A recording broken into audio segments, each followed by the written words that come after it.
దేశ ప్రజలకు ప్రధాని మోదీ 9 విజ్ఞప్తులు చేశారు. పెట్రోల్ డీజిల్ ని పరిమితంగా వినియోగించండి, ప్రజలు ఎలక్ట్రిక్ వాహనాలను ఉపయోగించాలని సూచించారు.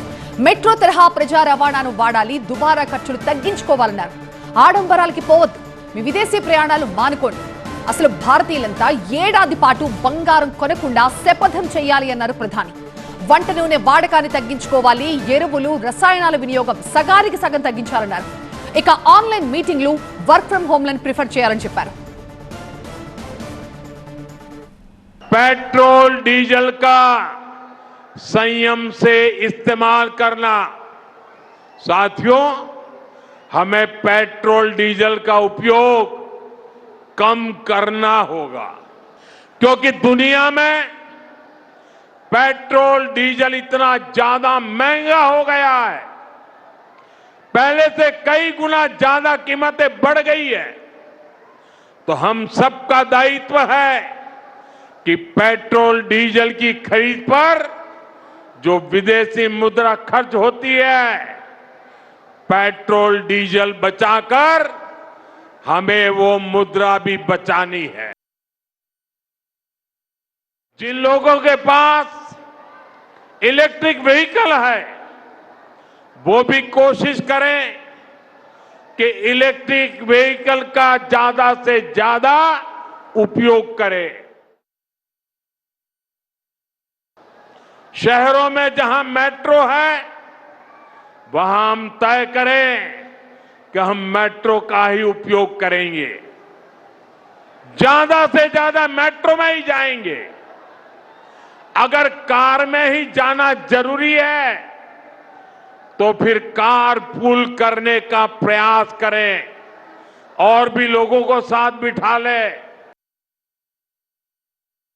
जैसे आजकल जो विदेशों में शादियों का, विदेशों में घूमने का, विदेशों में वैकेशन पर जाने का मिडिल क्लास में कल्चर बढ़ता जा रहा है।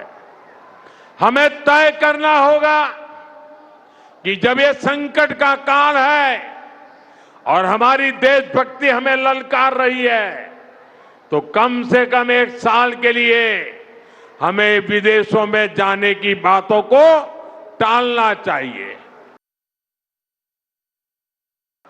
कि हमें ऐसी बातों का जरूर ध्यान रखना चाहिए। भारत को आत्मनिर्भर बनने से जो भी कदम रोकते हैं, उनमें हमें दूरी बनानी होगी। और जो लोग ऐसी साजिशों में जुटे हैं, उन पर भी कड़ी नजर रखनी होगी। मैं देश की अदालतों से भी आग्रह करूंगा कि ऐसी स्थिति आने पर देश हित में हमें कोई ना कोई रास्ता निकालने की तरफ बढ़ना चाहिए। जब संकट आता था, कोई युद्ध होता था, तो लोग देश हित में सोना दान दे देते थे। आज दान की जरूरत नहीं है, लेकिन देश हित में हमको ये तय करना पड़ेगा कि साल भर तक घर में कोई भी फंक्शन हो, कोई भी कार्यक्रम हो, हम सोने के गहने नहीं खरीदेंगे, सोना नहीं खरीदेंगे।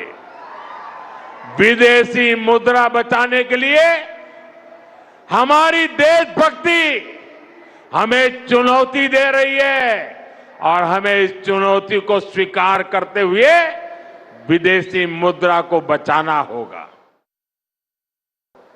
ऐसे ही खाने के तेल का भी है। इसके आयात के लिए भी बहुत बड़ी मात्रा में हमें विदेशी मुद्रा खर्च करनी पड़ती है। हर परिवार अगर खाने के तेल में, खाने का तेल का जो उपयोग करता है, अगर वो कुछ कमी करे, मैंने बार बार कहा है 10% कम करो। अगर हम तेल खाना कम करें ना, तो भी वो देशभक्ति का बहुत बड़ा काम है। आप देश सेवा में योगदान दे सकते हैं। वर्क फ्रॉम होम की, ऑनलाइन मीटिंग्स की, वीडियो कॉन्फ्रेंस की, ऐसी अनेक व्यवस्थाएं विकसित की और हमें आदत भी हो गई थी। आज समय की मांग ऐसी है कि उन व्यवस्थाओं को हम फिर से शुरू करें तो वो देश हित में होगा। Work from home, online conferences, virtual meetings, इनको हमें फिर से प्राथमिकता देनी है। नेचुरल फार्मिंग की तरफ बढ़े, हम फर्टिलाइजर का उपयोग कम करके विदेशी मुद्रा भी बचा सकते हैं। चाहे जूते हो, पर्स हो, बैग हो, हमें स्वदेशी पर बल देना चाहिए।